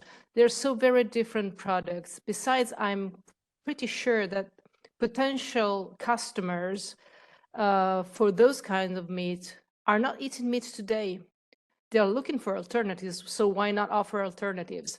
And I firmly believe that cattle producers should focus on the quality of their produce and promote that, not attack these firms' work. And it's really, I think it's really, that's not quite the point. The point is offering to society, consumers, customers, different choices, all of them safe, all of them checked by EFSA and whatever. So yeah, we should support enterprises in everything they are doing safely and according to the law. So I agree with what was said before. Thanks a lot. And I'm calling here William. William, from a consumer perspective and cultural traditional one, would you like to add something? Sure, and I agree both with Robert and Deborah in their perspectives. I'll also add, in the work that I have done looking at consumer perceptions of cell-cultured meat, seafood, and poultry products, younger consumers in particular are very enthusiastic about this. I don't think that we will immediately sell products to older consumers who are already familiar with the culinary aspects of traditional products, but there really is a market among younger people who are looking for the advantages of cell-cultured meat, poultry, and seafood. And in particular on the seafood side, one of the real advantages seems to be the ability to produce, for example, cell-cultured tuna that has all of the culinary aspects and all of the nutritional aspects, beneficial aspects, as conventional tuna, but none of the mercury and none of the other contaminants. So you can have your tuna and kind of eat it too. That's the way I see things now. It's true. I always like to actually quote that the Italian friends will know, but there is this famous professor of food history, Alberto Grandi, always talk about the fear of food. So like when in the old time the potatoes were introduced or the tomatoes were introduced, were believed to bring, leprosy or plague, all this kind of, and it was the same with sushi and kebab, by the way. So it's interesting where we are going right now. But are there any questions from the audience? Yes, please. Please introduce yourself. Hi, my name is Claire Carlisle from Animal Health Europe. So I'm very pleased to see such a refreshingly balanced discussion today, that there's a role for both healthy animals and obviously, lab-produced or plant-based food in our future food systems. But one question I have, and it's pity DJ Agri has left, but today, because of various animal disease outbreaks, we're actually slaughtering animals, and so they're not ending up in our food chain, and that's a huge waste, both in terms of emissions creating, but also, animal welfare and food losses. And some of these diseases are preventable, through vaccines. And I'm just wondering, why aren't we also looking into better uptake of vaccination with our farming community? Robert, you said there's no silver bullet, but we do have tools that can help improve, not just by focusing on one production system, but also on using all the tools available. So I'm not sure who my question's to, because the Commission's not here. Maybe MEP Adamov, I don't know. It's a difficult question. Does anybody would like to try to respond to that?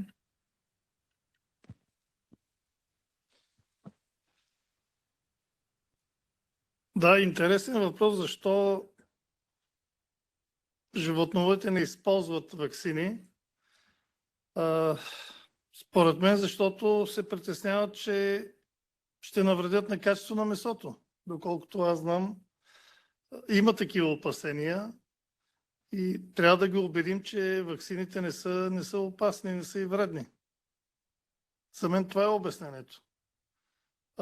Съм съгласен, че трябва да предотвратяваме тези болести, защото знаем, когато се появи чумата по свинете, по птичето месо, колко птици бяха унищожени. Така че това е наистина голяма загуба за животновъдите и трябва науката тук да помогне с ваксините, за да не се допускат до такова масово унищожение на животни.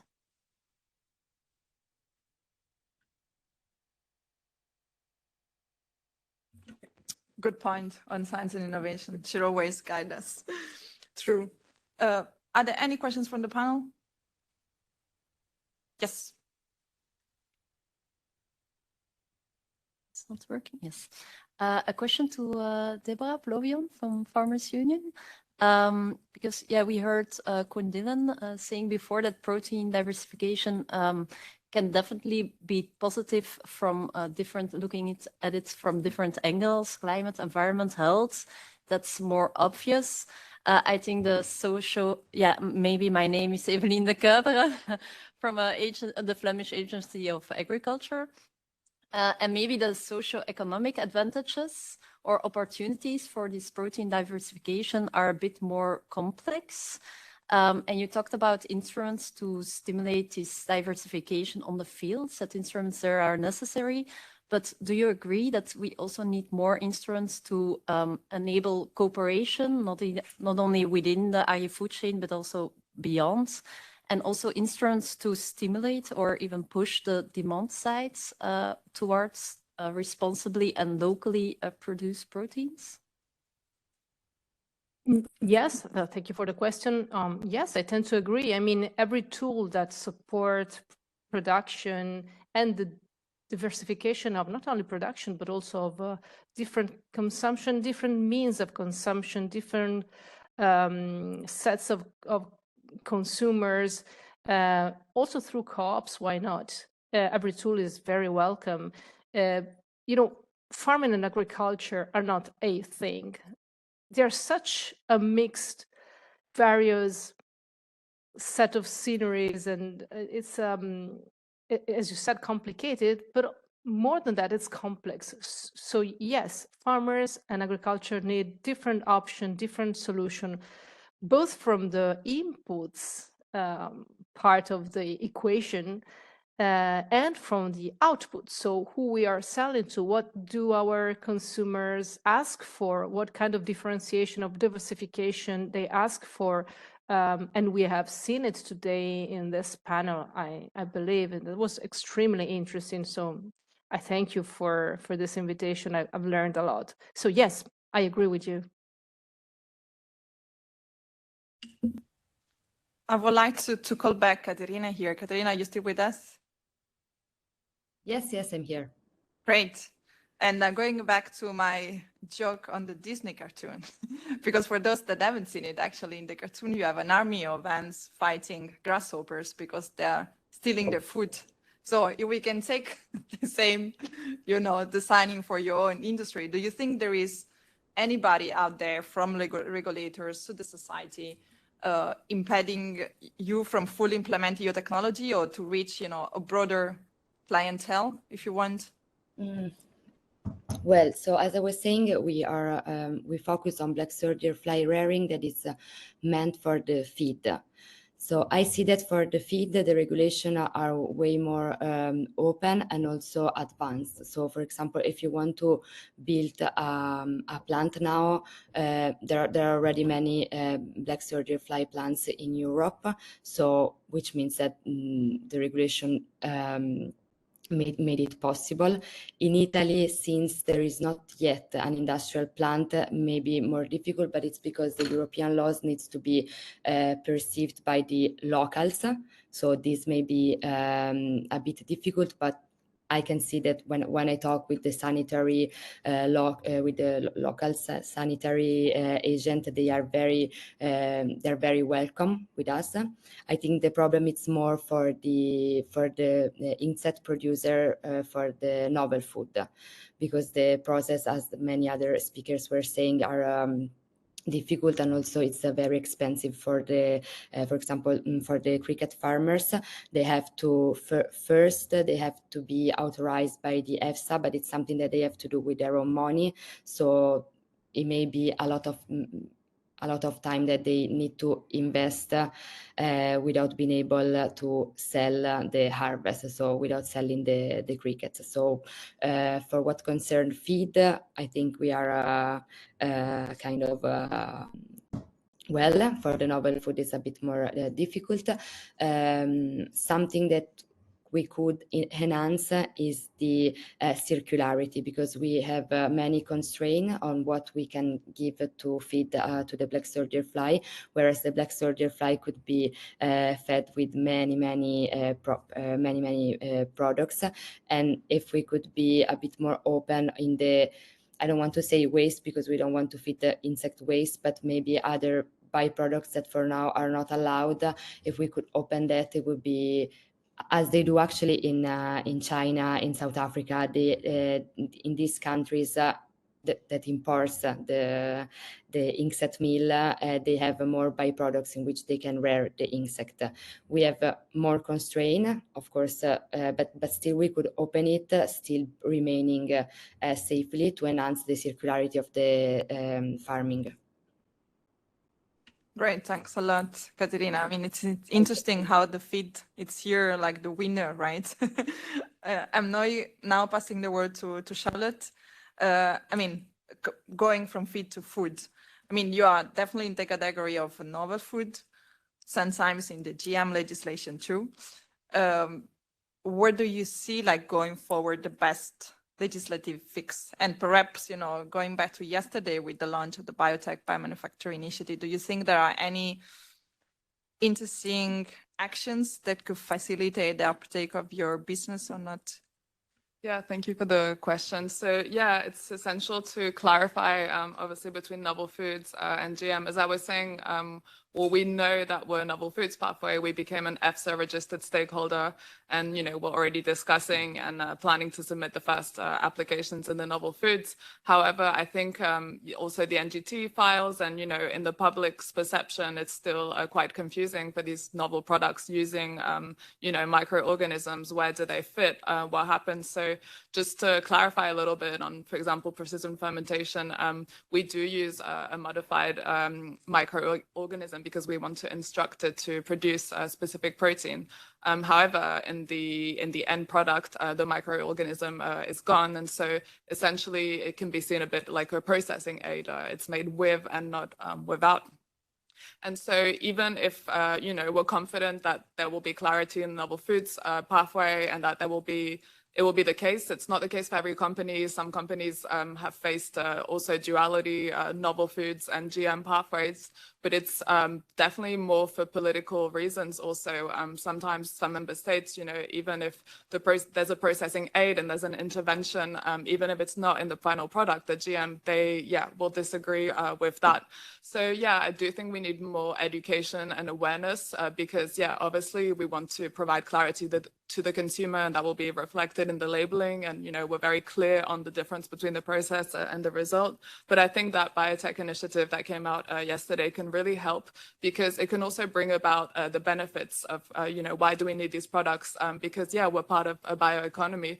There's many other aspects to the bioeconomy, biomass for forests, and we want to emphasize this is one element of a enriching bioeconomy in Europe that we can have, and that needs to be recognized and not just put in a box like a GM or NGT without consumers understanding the meaning, the benefits of the products. So I hope it answers your question, and we look forward to hopefully seeing a bioact as announced in the initiative, and just more also the clarity on the novel foods, but maybe integrating a little bit more into the novel foods process, the sustainability aspects as well, the benefits. Not just, obviously safety is super important, but consumers also need to understand other benefits. I will now bring back Kari because I mean, with IT food, of course, you have like multi stakeholders, right? From researcher to startup, and they're both facing similar as well, also, you know, different problems in a way, right? When we talk about research innovation, there is always this issue about, okay, how can we bring the research to the market, and how we can make sure that also some of the researchers, they do like some good communication in order to advocate for their own cause. But then we also have, you know, the startup and those that are able and take the risk to bring the innovative foods on the market. So what do you think are right now the three main concerns or obstacles, both on the research side, on the startup sides, to bring, you know, plant-based food in Europe? Plant-based or also the other alternatives? Of course. I think what several people have mentioned is going through the novel food regulation, the fact that it takes a lot of time. That's clearly a barrier. As I mentioned, infrastructure, access to infrastructure is key to those technology owners that have a proof of concept at lab scale or even at a small pilot scale, but accessing larger scale equipment is a key hurdle, with examples from other parts of the world, as I mentioned, where that has been publicly funded. And looking at shared infrastructure, where you can go and, you know, hire the processor and get the equipment and the support with it to do your trials, rather than investing yourself in that mid-scale infrastructure, because raising investments for capital expenditure is difficult and risky. And then thirdly, yeah, everything else around, you know, raising that awareness, why we need to do it, getting the funding, yeah, for the research, the development, and the innovation also required to take something from an idea to actually to the market. There are a number of steps involved, both technology, innovation, but fine-tuning, product development. One key hurdle in many of the foods is sensory, especially in those foods who are lookalikes, are supposed to be replacing an existing traditional food. There is still a gap in taste, in texture, and in cost. It was also mentioned earlier that actually, amazingly, plant-based meat lookalikes are actually more expensive to produce.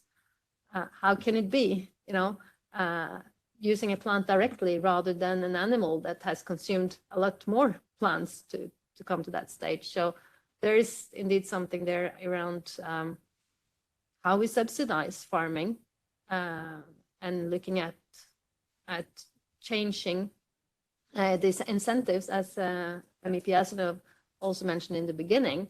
How can we incentivize farmers to go on the transition? That would mean less incentivizing of high yield monocrops, but incentivizing ecosystem services by less intensification, more diversification, growing protein-rich plant crops, putting in place hedges and smaller parcels, favoring biodiversity, which also limits pest problems, by the way, capturing carbon. Maybe carbon credits can be a leverage as well there, but really supporting all those ecosystem services that go in the right direction for regenerating soils and protecting our climate. Good point. And I would like now to bring Laura into this discussion. You pointed out before to, you know, some easy solutions like school meals and public procurement. I mean, we are also in Europe not really like reaching the recommended intake on fruit and veg. I think we are 2 out of 4, right, per day. So would you, considering that we are soon approaching like completely new legislative term, would you like to point out some of the actions that the Parliament as well as the Commission should or can consider to ensure like, you know, a healthy eating habits? Thank you. The role the European authorities can play, it is one of raising awareness and recommending, for instance, national dietary guidelines to include plant-based foods in their recommendations, which is not the case right now. It is often mixed and all within the uptake of other fruits and vegetables, but sometimes it's just omitted altogether. I think clear signal by the European authorities on that issue would be beneficial. But I think also the Commission could be a first mover, including plant-based foods, as you mentioned, in public procurement requirements, and the European school scheme, for instance, would signal that this is the right way to go. And I refer to the obstacles in the demand. Those would be first mover steps to actually promote the demand and raise awareness and acceptance among consumers. The protein strategy can not only look at the crops, it also needs to look at the consumer. As we said, it needs to be a value chain approach in our sense to actually make sure that both are well equipped to actually transition to a more sustainable food system. Thanks a lot. Are there any questions from the audience? Yes, please.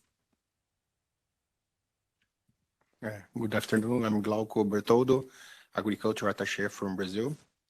Back in Brazil, I was responsible for the early stage of plant-based regulation with public consultation, and put the light a little bit on the labeling issues. We got a lot of angry comments for those, mainly coming from the dairy industry and the meat industry and the traditional protein industry. And what I saw was the advertising for those novel foods or plant-based or cell-based food, sometimes or many times crossed the line on advertising, attacking the regular, let's say, protein or traditional protein on those advertising or labeling issues.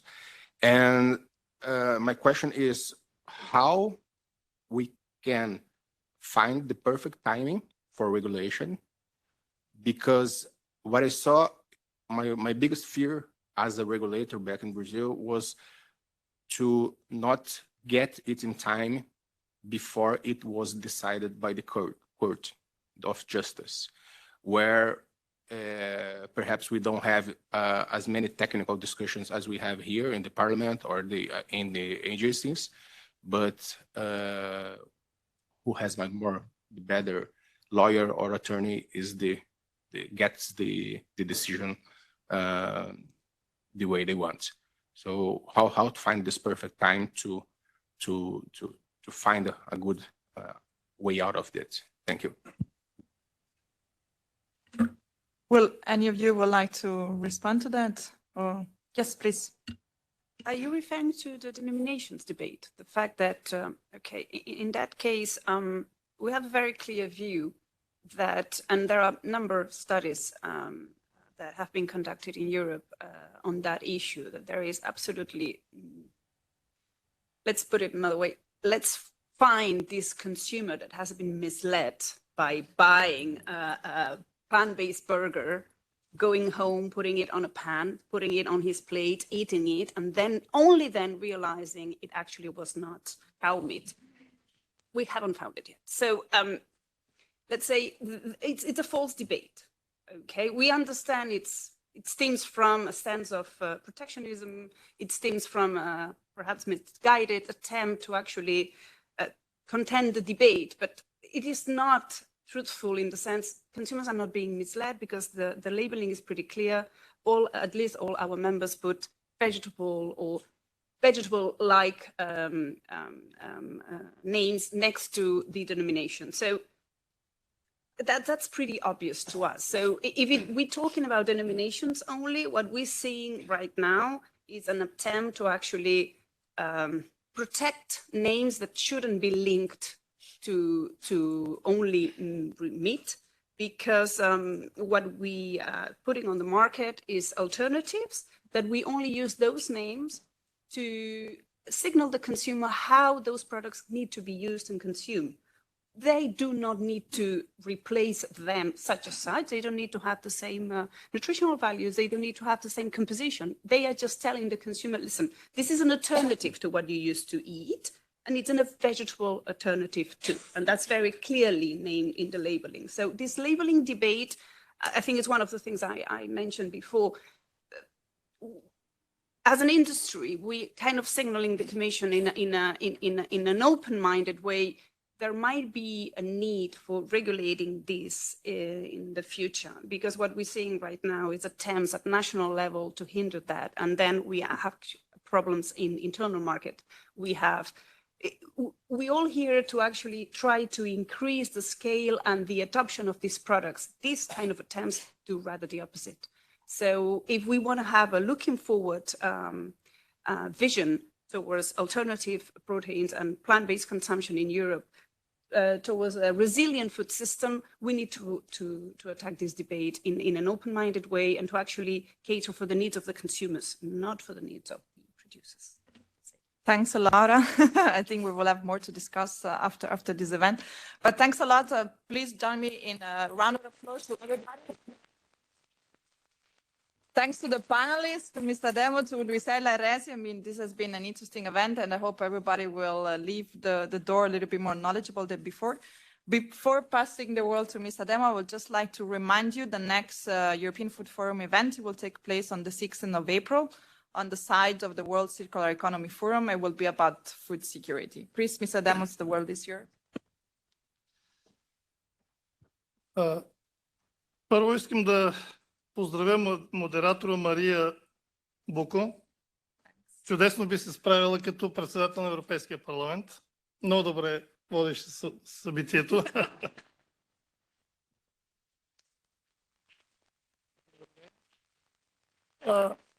Искам да благодаря на всички говорители. Наистина изключително интересна дискусия. Аз се чувствам много повече информиран по тази тема от това, което чух. Наистина беше много полезно. Но ми позволете да кажа няколко думи накрая, не като евродепутат, не като политик, а като потребител. Много често, когато с моята съпруга ходим да пазаруваме в хранителни магазини, тя ми се кара, ядосва се, става така нетърпелива, защото аз имам навика, когато купувам даден хранителен продукт, стока, винаги да чета етикета. Винаги чета етикета, къде е произведена стоката, какви продукти са вложени, какви хранителни стойности има, захар, сол, въглехидрати, мазнини, защото искам да съм сигурен, че продуктът, който купувам, е възможно най-безвреден за мен и за моето семейство. Но в същото време тук стана въпрос, госпожа Тромсо, ако не се лъжа, говореше за нови храни и не само тя, разбира се, нови методи, нови техники. И тук е момента, за който споменах, за цялостния подход. Когато говорим за нещо ново, което трябва да се въведе в тази сфера, е много важно науката, производителите и потребителите да вървят ръка за ръка. Аз съм наясно, че това е неизбежно и ще имаме нужда от нови храни, нови техники с оглед на климатичните промени, които се случват около нас. Нашите фермери имат нужда от помощ от страна на науката с оглед на това да произвеждат достатъчно количество, от които ние имаме нужда, с оглед на климатичните промени, сериозни периоди на засушаване, на валежи, на студове, на жеги. Така че имаме нужда от подкрепа на науката. Но това трябва добре да се разясни на потребителите, че това ново, което следва, ще бъде безвредно и няма да застрашава нашето здраве. в този смисъл наистина има нужда от сериозна разяснителна кампания, която се въвежда нещо ново, защото от моят опит знам, че когато липсва истинската, реалната информация, виждаме, че в днешно време това пространство не остава празно, а там се настаняват фалшивите новини.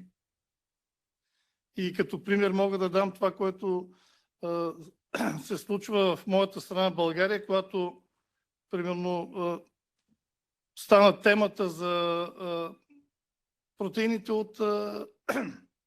от насекоми. Без правителството, примерно, да информира или съответните институции да информират какво представлява това, веднага тези антиевропейски партии се намесиха и казаха, ето виждате ли, лошият Европейски съюз ще ни накара, ще ни задължи да ядеме хлебарки, с извинение. Те наистина не казваха насекоми, казваха хлебарки, защото асоциацията, която предизвика хлебарките, не е много приятна. Така че наясно е, че ще има новости, ще има нови храни, ще има нови техники. Въпросът е това да се разяснява на хората, за да са спокойни. Аз скоро бях на посещение в Щатите, заедно с Луизела, в техния департамент по земеделие. Имахме среща с заместник-секретарите по земеделие и от това, което чух и разбрах, оставам с убеждението, че американското общество е по-склонно да приема новостите. Докато поне от дебатите, които слушам в Европейският парламент, оставам с впечатление, че ние в Европа сме малко по-консервативни в това отношение. Особено дебатът за новите геномни техники и ГМО, който върви в парламента. Дали новите геномни техники са ГМО или не са ГМО? Един въпрос, който така много широко се дискутира и потребителите наистина са малко по-неспокойни в тази ситуация. И затова, както казах, трябва да има разяснителна кампания за всяка една новост, която предстои да се въведе. Благодаря още веднъж за много интересните лекции, които чух. Благодаря ви.